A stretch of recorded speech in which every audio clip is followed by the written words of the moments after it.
was a cold, rainy Halloween night in Las Vegas. Meet Joanna Watson. She is an 18-year-old girl who just graduated from high school. She is a teen mom. She was a well-known babysitter. Joanna had just gotten engaged to her boyfriend Albert Fredrickson. They had planned on moving to New York with their 6-month-old daughter Aubrey. Their dreams were shattered because Albert returned from the store and discovered his fiance's body on the floor, lifeless, handcuffed to their table. At the scene, she was found with a stab wound and a bullet wound. She was pronounced dead.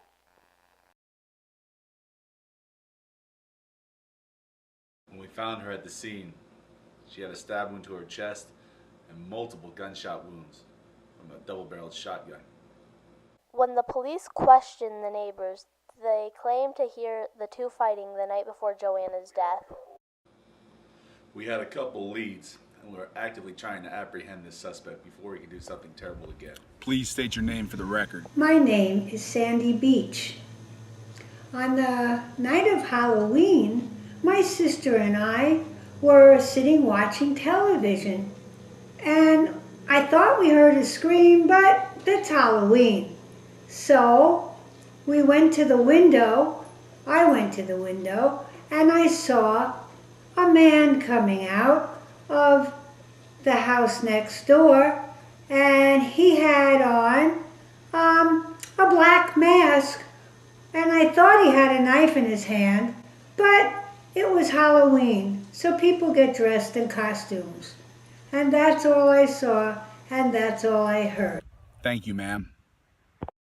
Please state your name for the record. My name is Rochelle Beach, but everybody calls me Rocky. I spoke to my twin sister, and she told you what she saw on Halloween night. My story's a little different. We were watching TV, but I also went to the window a little after my sister. I didn't see anybody in a black mask. I saw somebody in a clown's mask, and he was carrying a rifle, a big rifle. I can't tell you if it was real or not, but it was Halloween, so that's what I expected. And that's all. The night before, we heard the couple next door yelling at each other, but that happens all the time. So I don't know anything else, but I didn't see anybody in a black mask. I just saw somebody in a clown's mask. But it's Halloween. What do you expect? Thank you, ma'am. The neighbors told the police that they also saw a man named Timmy Johnson go to her house with a knife on Halloween, but they thought it was just a costume. When the forensics team got there, they saw her body lifeless on the floor. Her bloody hand might have the DNA of the killer. Her bloody wrists showed that she tried to resist, and the handcuffs could contain the DNA and the fingerprints of the killer. At the scene, they found a little red speck, and they had no clue what it was, but it linked both Albert and Timmy to the crime. After forensic testing, it proved to be a red paint chip from Timmy's mask. While the killer took the large bills, the small bills fell on the floor and they kept his bloody fingerprints on them. Because there was partial prints on the bills, they could do fingerprint comparisons, and although there were many fingerprints on the bills, the bloody ones proved to be Timmy's. Due to the good detective work by Detective John Doe from Las Vegas Metropolitan Police Department, Timmy Johnson was arrested for the murder of Joanna Watson.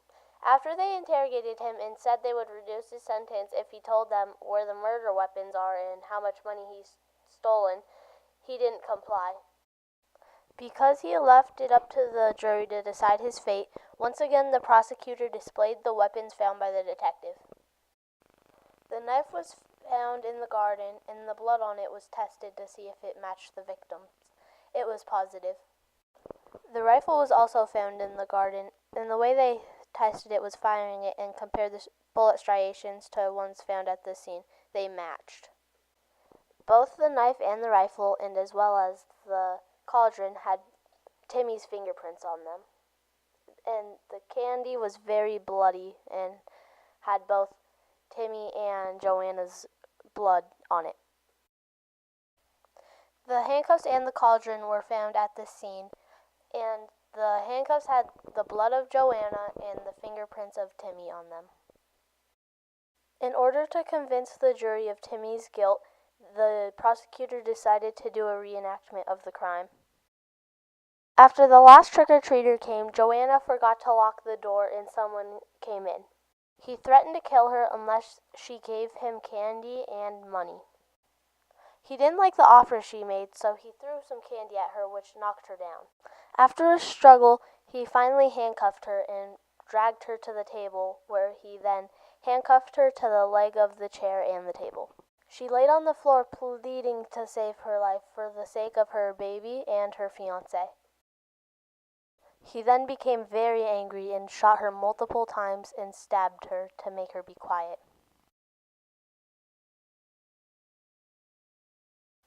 Timmy noticed that Joanna left her money on the table. He then took the small bills and knocked them on the floor, and then he took the big bills. He did not realize that he got his bloody fingerprints on the bills so that they could test them.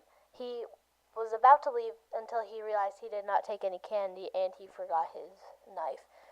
He threw more candy at her, and then he picked up both of his murder weapons and the money, and he left.